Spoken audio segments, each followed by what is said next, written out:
Hai Ngen, selamat sore. Assalamualaikum warahmatullahi wabarakatuh, saudaraku. Sekarang saya masih di Takengon, Aceh Tengah. Dan saya mengunjungi tempat wisata yang namanya di Goa Loyang Kolo. Dan ini ada sejarahnya, saudaraku. Mari kita masuk.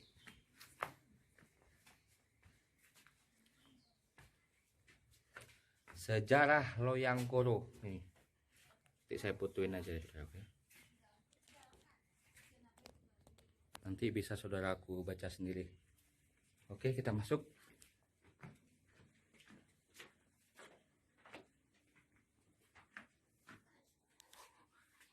Apa nak?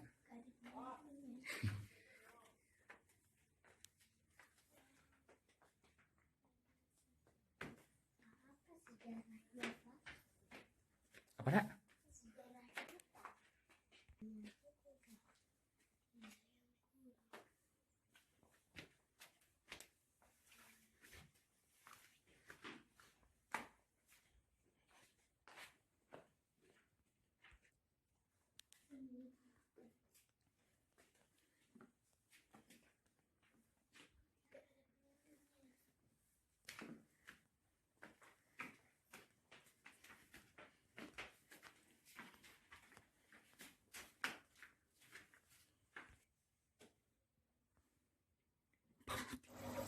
Mutiara mana?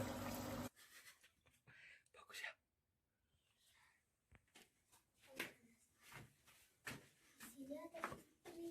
Hati-hati kena kabel nak ya.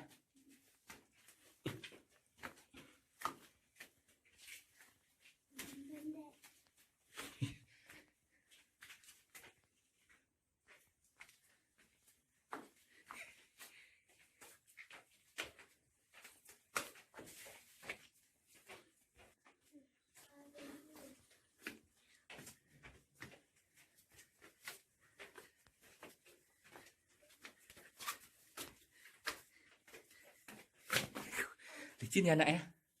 Oh ini kalau berlanjut sana jauh kali nak.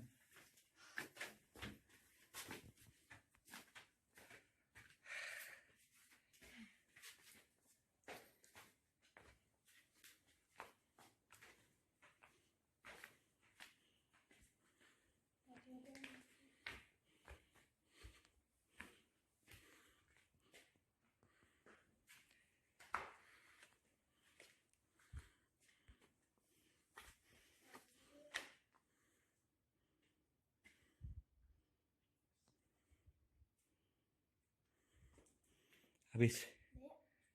Sebenarnya ada ke sana itu nak, cuma kan ya mungkin sampai finish ya kan. Finishnya ini. Ayo kembali, hati-hati licin.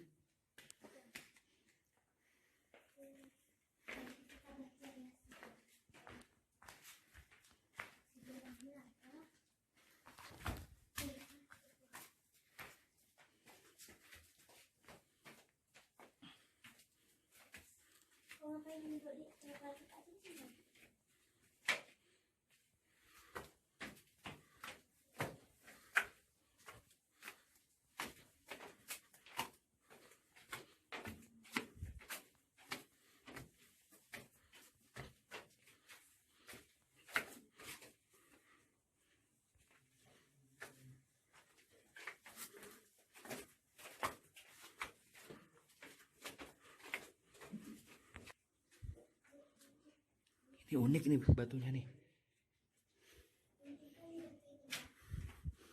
Berkilau ya. Enak. Pulang nggak?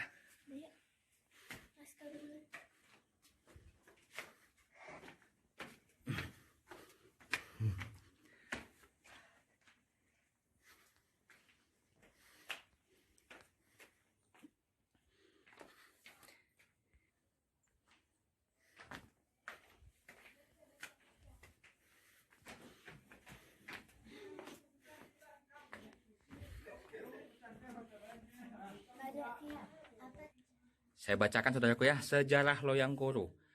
Sejarah Loyang Kolo sebagai jalan penghubung. Loyang Kolo berasal dari kata bahasa daerah Gayo yang artinya loyang adalah gua, sedangkan Kolo adalah kerbau. Loyang Kolo adalah gua kerbau. Pada pinggiran Danau Laut Tawar terletak sebuah gua yang menembus pegunungan Brah Panjang sampai ke desa Isak yang jauhnya kira-kira 35 km. Pada abad ke-18 gua ini konon ceritanya digunakan oleh masyarakat untuk jalan penghubung antara Gua Loyang Koro di desa Tawaran Uken dengan Gua Loyang Kamiang di desa Isak. Pada masa itu aktivitas masyarakat Tawaran Uken adalah bersawah. Desa Taweren Uken itu di sini ya, saudaraku ya, di gua yang kita kunjungi sekarang ini.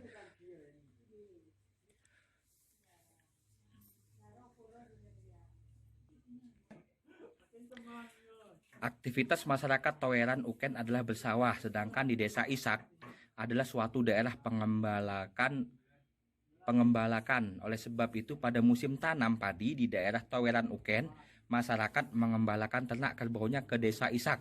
Demikian sebaliknya pada musim gadu dan musim pengolahan tanah sawah di daerah Taweran Uken dan sekitarnya, masyarakat membawanya kembali kerbaunya melalui Gua Loyang Koro ini untuk digunakan sebagai alat pertanian, seperti membajak sawah, menghaluskan bongkahan tanah sawah untuk menarik gerobak atau untuk dijual ke daerah-daerah lain. Pada zaman kerajaan Raja Linge berkuasa di Aceh Tengah, sering terjadi pencurian kerbau yang datang bergelombolan dari daerah Aceh pesisir, sehingga oleh Raja Linge membuat satu janji magic ya, yang mana bila kerbau yang melintas daerah Burlintang atau kilometer 12 jalan Takeng menuju Isak, maka kerbau atau jenis hewan lainnya akan mati tiba-tiba. Selain pengaruh magic, juga ada gangguan binatang buas yang sangat rawan. Untuk menghindari terjadinya hal-hal yang tidak diinginkan, maka masyarakat mengambil inisiatif untuk mengambil jalan alternatif melalui Gua Loyang Koro sebagai jalan pengembalakan ternak kerbau ke desa Isak dan sekitarnya, atau sebaliknya ke desa Tawaran dan sekitar kota Takengon. Pada zaman penjajahan kolonial Belanda, pada zaman awal penjajahan kolonial Belanda, gua ini digunakan untuk markas kelompok masyarakat di Aceh Tengah atau Gayo yang menentang kehadiran kolonial Belanda.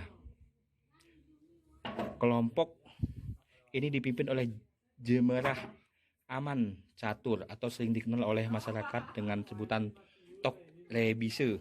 Tok Rebise ini adalah seorang jawara yang mempunyai ilmu kadikjayaan yang mampu berjalan dalam gelap tanpa penerangan. Kadikjayaan yang mampu berjalan dalam kegelapan tanpa penerangan. Mampu bertahan di dalam api apabila dibakar. Yang paling unik lagi, Tok Rebise mampu berperang selama 1 minggu tanpa makan dan minum. Dan Tok Rebise ini kebal terhadap benda tajam dan senjata api. Dan satu lagi, Tok Rebise ahli seluk-beluk gua di sekitarnya, sehingga beliau menemukan jalan tembus dari Gua Loyang Koro ke Isak. Juga ditemukan ke Gua Kemili dan Gua Gajah.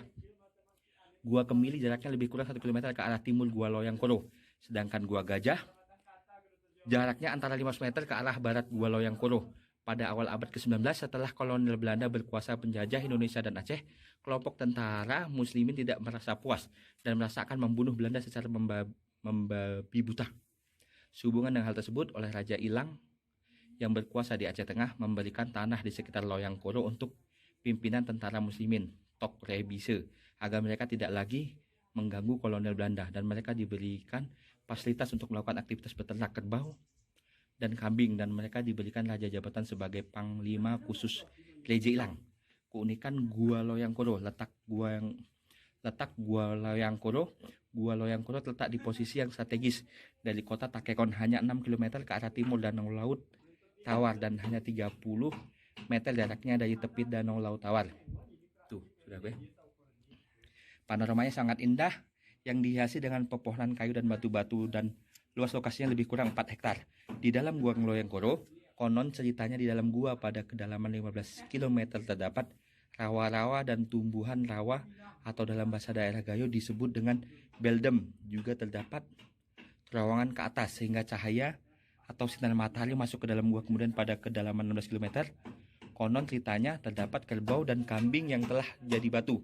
Akibat adanya pengembalaan kerbau membawa kerbaunya dari Gua Loyang Koro ke Loyang Kamiang Isak, dan pada saat bersamaan pengembala kerbau dan pengembala kambing membawa ternaknya dari Isak ke Loyang Koro, sehingga pada kedalaman 16 km bertemu pada terowongan yang sempit. Di antara ternak tersebut tidak ada yang mau mengalah untuk memberikan kesempatan jalan pada ternak atau pengembala yang lain, sehingga terjadi perkelahian di dalam gua. Atas peristiwa tersebut terjadi kemurkaan yang diberikan Allah SWT. Semua hewan di dalam gua menjadi batu.